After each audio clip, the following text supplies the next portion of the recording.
Hello and welcome, and this is Peter. First thing I want to say is thank you very much for listening to me. I really appreciate you, so thank you for listening. The topic of today's audio is how did I help a bank make an extra $1 billion a year? Okay? How did I help a bank make an extra $1 billion a year? And that's quite a claim, right? That's quite a claim. To say that I played some role, a significant role, very significant role it was, in helping a bank make an extra $1 billion profit a year when their profit was $1 billion. So what I helped them do, helped them make an extra $1 billion a year. Okay, we're going to talk about that. And it's going to be a little longer audio, and it's going to be telling me a story audio. It's going to be an audio like a story. Okay, so I could just tell you, like this, I invented a new way of designing data models which massively reduced the cost of doing queries 100-fold, and then the bank could afford to buy the mainframes. I was working for IBM. A bank could afford to buy the mainframes to do the analytics they wanted because I invented a new way of building data models. That's the whole story. So if you just wanted the whole story is back in 1991, I invented a new way of designing databases. I gave that to one of our big IBM customers, the National Australia Bank, to help them build their analytical databases for their customer management. And out of doing that, they made an extra $1 billion. That's the whole story. But of course, that's not much fun, is it, knowing the whole story so coldly like that? It's much nicer to hear the story, okay? So I'm going to tell you a story, tell you the story of how this was done, all right? How it came about, then how it was done. Now, my very first data warehouse project started at Easter 1991, and it was an unmitigated disaster for the first 6 months or so. Because what did I do? I came out of IT. What did I do? I built a third normal form database. I put the customers in the customer table. I put the policies in the policy table. And I put the relationship table for customers to policies in the relationship table. And then we asked it some questions. Yeah? That's what you did in 1991. Nice, beautiful third normal form 3-table data warehouse was kind of how we started. Okay? And you know what happened, because now we know what happens when you do that. We didn't then. And what happens when you do that is you get garbage performance, right? The performance was garbage. Because what did we have to do such, like it was a life insurance company, these were life insurance policies, and investment policies related to life insurance and things like that. So what kind of questions do you want to ask? Well, you want to ask questions about demographics. You know, what demographics do we have for policy coverage? You want to ask about product categories and product hierarchies, and you want to ask about where these people live. Okay, you want to ask about their income proxies. This was all new in 1991. I mean, in 1991, what did we do? We managed transactions because the computers were really expensive. You had to be managing something of high value. This analytics stuff was very new in 1991.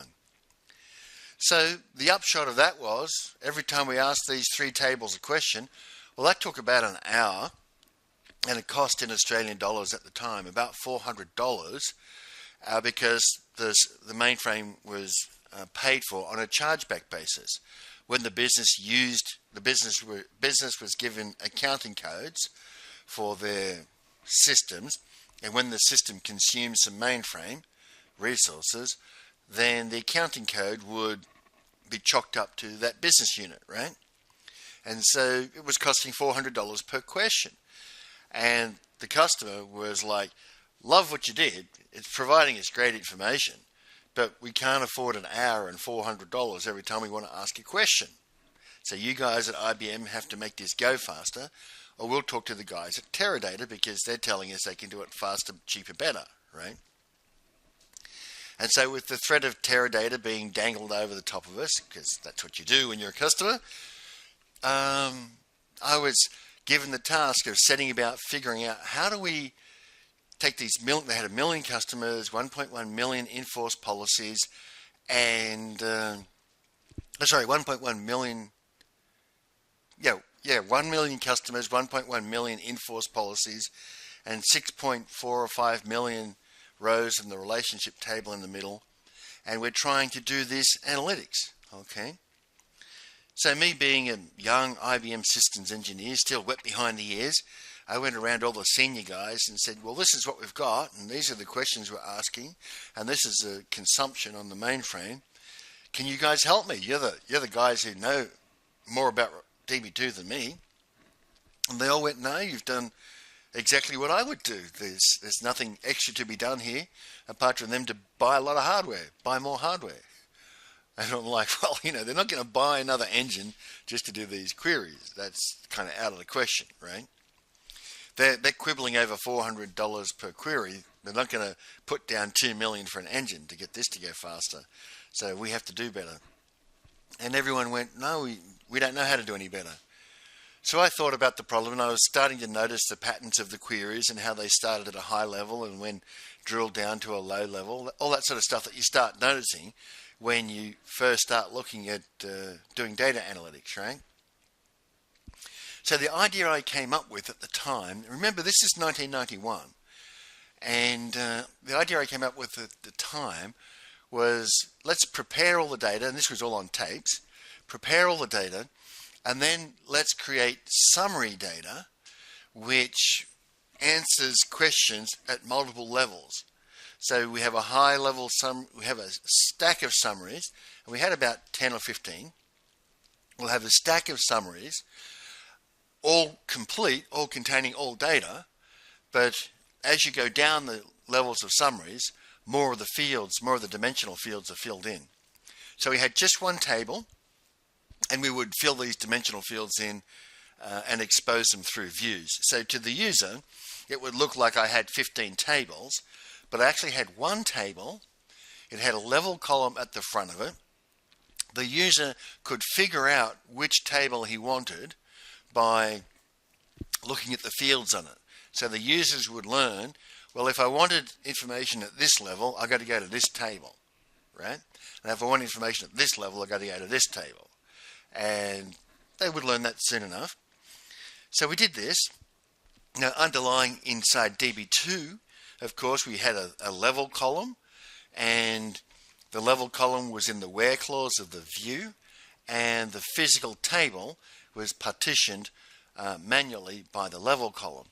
So when I asked a question at a certain level, yes, DB2 would scan the whole table, but it only scanned the rows that were necessary to scan to answer that question, right? So each query did a scan of the partition of all the rows in the partition that could be contributed, and then it applied the where clauses, etc. We didn't even worry too much about indexes because there wasn't much point, right? So this I called multi-level summaries, and it worked really well. You could do we prepared all the stuff on the tapes, and then in the monthly, it was a monthly update, and we had a total refresh monthly update. So on the monthly run, just after the close of the month, so you had the accounting and the close for the beginning of the month, and then we were allowed to run this update on the first weekend after the close, right? So that's kind of how that worked. Now these queries that were taking an hour and costing $400, they were mostly between 1 and 3 seconds now, okay? Between 1 and 3 seconds. Like 95% of queries were done in under 10 seconds. And then, of course, there was a small percentage of queries that needed access to the detail tables that were joined that still took $400, right? But only a very small number. So overall, this was a big improvement. And the customer said, yep, that's great. We like it. We'll buy it. And we'll use it. So they were happy, right? And now, of course, we're IBM, and we've just come up with an idea that nobody else had in the country, an idea called multi-level summary tables. So, what did 1992 look like for me? 1992 for me looked like, we're going to go and tell all our IBM customers about this new idea that we've come up with, that this customer says is really valuable to them, right? That's what you do when you're IBM. So I did a tour of many of the major customers during 1992, and I spoke at a lot of user groups and things like that. The DB2, anything that had DB2 in it from IBM, I got either a half hour or a 1 hour slot at. And I went and talked to everybody about how we did this. Now, interestingly, one of the companies that I talked to, I did this presentation. This guy called Steve came along to the presentation, and he goes, "Hey, that's pretty interesting. Can you tell me more about it?" So we showed him more about it, and then he says, "Okay, well, that's good." And then I was doing another presentation somewhere else, and the same guy, Steve, showed up. And I said, oh, well, look, Steve, you've seen my presentation before. He says, "Yeah, I know. I came specifically to see it again." I'm like, "Oh, really?" So I don't get many people wanting to watch my presentation twice. He said, "Well, we've got something we're thinking about, so I've come to see it again. I've got some questions afterwards." I went, "Okay, well, you work for the National Australia Bank, one of the big four banks in Australia, one of our biggest customers. I'm happy to answer any questions you have." Okay. It's like, great. And then we spent some time afterwards and we chatted. And okay. And so he says, "I'd like you to come down to the bank and spend a day with me." I said, "Sure." And, just get it approved. But you're the National Australia Bank. You're going to get whatever you ask for. And so nobody's going to say no to you from IBM. He goes, "Yeah, I know." So comes the day that I'm down with Steve in Melbourne. And what we did was he asked me to do the same presentation again, which he sat through for a third time to a bunch of people, about 10, 12 people, dozen people maybe. So I did the same 1 hour presentation again to like a dozen people. And then we went off to a room and he had all this stuff printed. And he took me through the tables they had in their customer analytics system. And he's saying, "Okay, well, here's what we've got." And he's going through it. And I noticed each page is numbered. I'm like, why is each printed page here like manually, by hand, numbered? And he's like, "Oh, yeah, this is really confidential. We have to account for each page."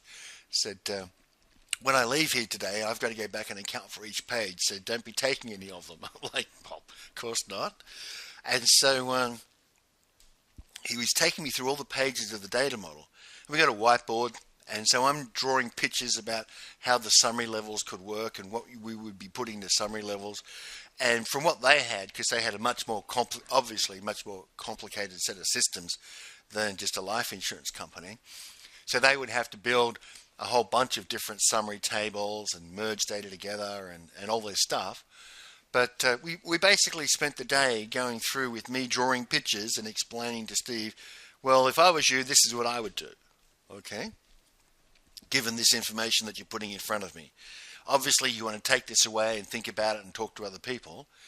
But in the amount of time that I've got to think about this and give you some advice and guidance, this is what I think." And he's like, "Yeah, great." And he's taking all the pages. It's like the paper on the whiteboard, taking all the pages for the paper and all the diagrams, etc. We finish about 6 o'clock and everybody's happy, right? So I go off and go, "Oh, okay, great. I spent a day at the National Australia Bank. Fantastic." And then about a year later, the NAB in 1993, it was a recession, right? You got to remember it's a recession. In 1993, the NAB announces its results, and all the other banks take a bath, and the NAB's performance improves just a bit. And I'm like, that's interesting. I wonder if that's got anything to do with the analytics that I helped them with. But it was noted at the time that it was unusual how well the NAB had done in comparison to the other big three banks, because usually the big four banks went in lockstep. None of them could get an advantage over another. And then in early 1994, I was doing a call at the Commonwealth Bank, which is a former government bank, and it's the bank that the government pays pensions into. So there's a lot of public sector money go through the Commonwealth Bank. And I was having this meeting, and these guys at the Commonwealth Bank are going, oh, those guys at the National Australia Bank, they are stupid. They are taking a bath. And I'm like, that's interesting. Why do you say that? And I said, why do you say that? He said, we are getting so many customers from the National Australia Bank that these people are actually upset. They're angry enough and upset enough at the National Australia Bank that they're actually closing their accounts there and coming over to us. And we're getting thousands of them every week, literally every week across the country. We're picking up a couple of thousand customers from the National Australia Bank. Fantastic. Those guys just have no idea what they're doing. And I'm sitting there going, oh yeah, that's really interesting, because obviously part of what we were looking at for the National Australia Bank was differentiated customer service levels. One of the things that we've talked about like forever, certainly since 1992, is you should treat the customers who give you more profit better than the customers who are costing you money. Strangely enough, you should do that, right? Before the days of customer analytics, we used to treat all customers relatively the same because you didn't know how much the customer was worth. So you had to treat everyone, quote, well, unquote. But one of the things we worked out in banking was a lot of your customers are costing you money, and it's either up or out. So part of the conversation with the NAB was the up or out conversation. How do we do that? How do we calculate customer value indexes such that we can move the customer up or out? And that was part of the diagrams that I drew. So I knew that that's what they wanted to do. So here I was a couple of years later sitting at the Commonwealth Bank with the Commonwealth Bank saying, oh, we are just killing the NAB. We're taking so many of their customers from them. They're upset, etc., etc. Fantastic. And I'm like, oh, so the NAB has finally figured out the customer value indexes and they've implemented the differentiated customer service levels, and you're getting the guys who are unprofitable. Of course, I didn't say that. I couldn't say that to the Commonwealth Bank. I just smiled and went, wow, that's really interesting. That's really amazing. How about that? Is all you can say, because, you keep the confidentiality of your customers. So anyhow, so that was early 1994, and I'm starting to notice this is really interesting. And then, of course, the 94 results come out, and the NAB has taken a big step forward. And over the next few years, the NAB went from 1 billion Australian dollars profit a year in 1992, which was standard for all the banks. The big four were all about the same. 5 years later, they were making $2 billion a year profit, and the other three were still stuck in the doldrums, around the same as the 1992 numbers. And everyone was hailing the NAB as, what is the NAB doing that has enabled them to take such a massive lead in the marketplace? And their stocks went up and their profitability went up, and everyone was happy at the NAB. The other three were not too happy, but at the NAB everyone was happy. And that was my little role in it. My little role in it was figuring out that if I didn't want to spend $20 million on new hardware, then what I could do is I could invent the idea of multi-level summaries and navigate up and down the summaries appropriately to get the answer from the level of summary, from the next level of summary that would answer my question. And so I would spend the minimum amount of computer time in my query to go get the answer that I wanted. The minimum amount of computer time, the minimum amount of disk I/O, and all the rest of it. And all that work I would put into the monthly run, right? Because this was also a monthly update. Okay? So that was my little bit. But there's a punchline. I like to make these stories funny. Okay? I like to make these stories humorous. Because if they're a little bit funny, a little bit humorous, a little bit entertaining, then you'll be more likely to listen, right? So there's a punchline to this one. And the punchline is this. I left IBM and started my own company in 1994. And then I joined Hitachi in 1996. And one of the customers I obviously wanted to go back to with Hitachi was the National Australia Bank.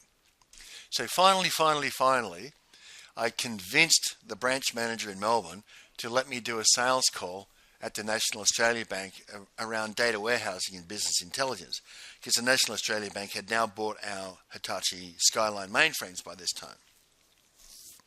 So we go into this meeting. There's about a dozen people there, and I chose my seat further down the table to the left of where the chief was going to sit, the NAB chief was going to sit, so I could observe what was going on while I was talking and still looking at her.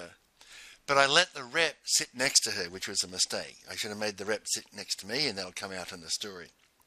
So anyhow, this woman's running BI for the NAB, and she's trying to be what she figures a man would be like in that position. And she's all abrupt and gruff and confrontational, etc. So, and just her body language and everything else, this is what this woman's going to be. I'm like, okay, fine, I can deal with that.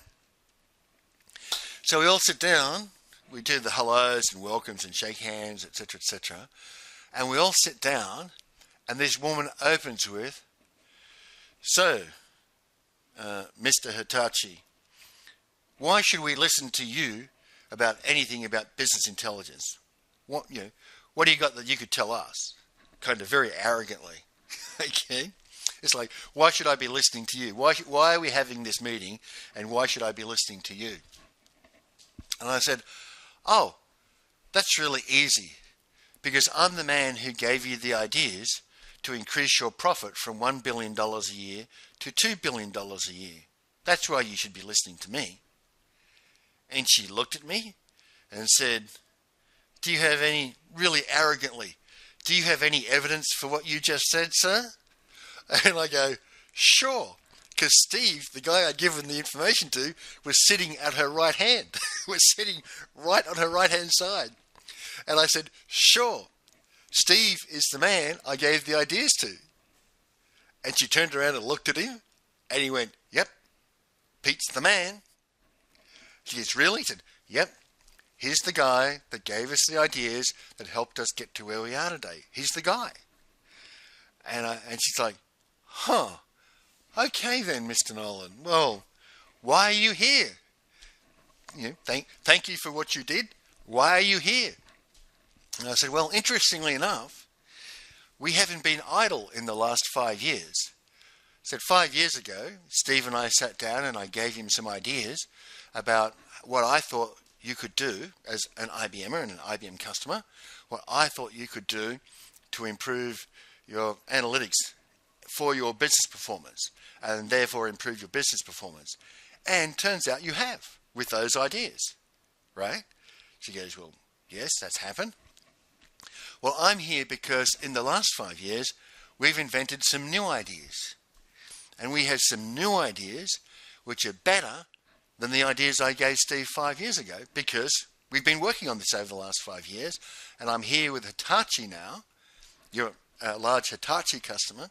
I'm here with Hitachi to share with you these better ideas if you're interested. She's like, okay, what do you got? So then I get to get up and do my slides. And what I was talking about, we'd invented a piece of software we called the High Star Warehouse Toolkit. In Hitachi, everything had high on it. So basically the idea was multi-level summary tables, multi-level data in a dimensional model was the new idea.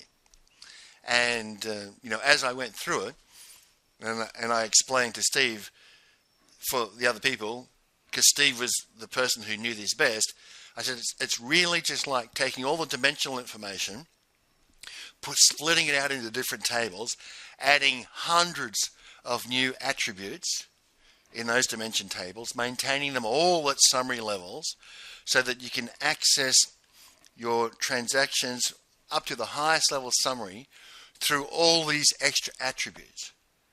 So basically what I'm here today telling you is I can give you hundreds and hundreds of more attributes by which to analyze your data with better performance, and we know how to build the ETL system to do that. And Steve is like, his eyes are boggling. He's like, really?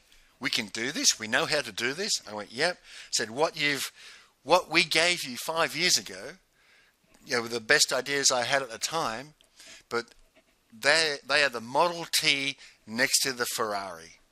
So what I gave you last time is a Model T, and that was great for the time because it was the first one. Model T was first, and it was great. But what we've got now is a Ferrari. And Steve is like, yeah, this sounds really interesting. And after all this excitement started building in the room, I realized my mistake, because the rep then tries to make a sale for a whole software, for a whole development project. On the spot, he tries to make this sale. Where what we wanted to do was just involve them in the next step, which was to get me into the account, to review all their data again, and then start designing models for them and doing some prototyping and things like that. And, they'd pay a little bit of money for all that, but not a lot. And then if they liked the prototype, we'd offer them the deal. Okay? That's how, everybody who is in business intelligence knows that when you have an installed customer and you don't have any competition for what it is that you do, you don't go in up front trying to get the big deal. You go in up front to get them on the hook, so to speak, but to give them some valuable information, to show them that you've got something new to offer. You then go through the prototype for that so that they understand this is something new, and they're not going to talk to anybody else. So if they like the prototype, they'll buy the whole thing. So you don't try and sell them the whole thing. You sell them the prototype, and then you sell them the whole thing when they're an installed account, right? And this rep tried to go sell them the whole thing right up front and really aggravated this woman. And in the end, she just, thanks very much for coming, basically get out. And I was like, I can't believe it. We are not going to get a deal for this, because what I should have done is put the rep next to me and kick him under the table when he started talking, to tell him to shut up, because I've got this, right? So that's the punchline. The punchline is I invented this new way of doing models, and by having the advantage, the National Australia Bank doubled its profit, added $1 billion a year in profit in 5 years. I went back with better ideas, the Model T versus the Lamborghini, and I couldn't get a deal. I couldn't get that deal. And of course, what happened over the next 5 years, from 2007 to 2002, is the other banks figured out what was going on. And the other banks caught on, and they did the same thing. Started kicking out the unprofitable customers. They sent them all to the Commonwealth Bank. And there was a bit of a joke towards the end of the 90s in Australia, if a customer's not profitable, what do you do with them? You send them to the Commonwealth Bank, because that's the government bank and they can't refuse you, right? And so the Commonwealth Bank was saddled with all these bad customers. And this was the era when somebody made a statement, a banking service is not a right, it's a business product. A lot of people saw banking as you have a right to have a bank account. And the answer was, no, you don't have a right to have a bank account, you actually have to pay for it. So this was, and there was a lot of bad press too for the banks, because this was the day of fees, introducing increased fees and all the rest of it, so that the people who were unprofitable customers might be motivated to move off to the Commonwealth Bank. So yeah, that's my story about how I helped the National Australia Bank make an extra $1 billion a year. Okay? Now, of course, I didn't stop there. I didn't stop doing this stuff in 1992. We've been doing this stuff for a very long time. And I'm going to do another story next about how I helped the richest man in Australia do one of the biggest corporate turnarounds in the country's history. So I've been doing this stuff for a long time. I know what I'm doing. If you'd like a hand, of course, this is also a promotional audio. So if you'd like some help in making your company, large, complex company, more profitable, feel free to give me a call or send me an email, and I'll have a look at it. And if I can help you, I will. But if I can't help you, I'll tell you. I'll tell you, that's not me. So look at my resume. It's mostly telco over the last years. Telco, retail, with a little bit of financial services back in the 90s. right? I haven't done financial publishers. I haven't done financial services much since 2002. So I'm not really that much into banking anymore. Okay. So, but all the customer analytics still work. But mostly telco, mostly retail. If that's you and you're interested and you want to know how you can improve the profitability of your business, then by all means give me a call. We can work something out. All right? Now with that, thank you very much for listening, and bye for now.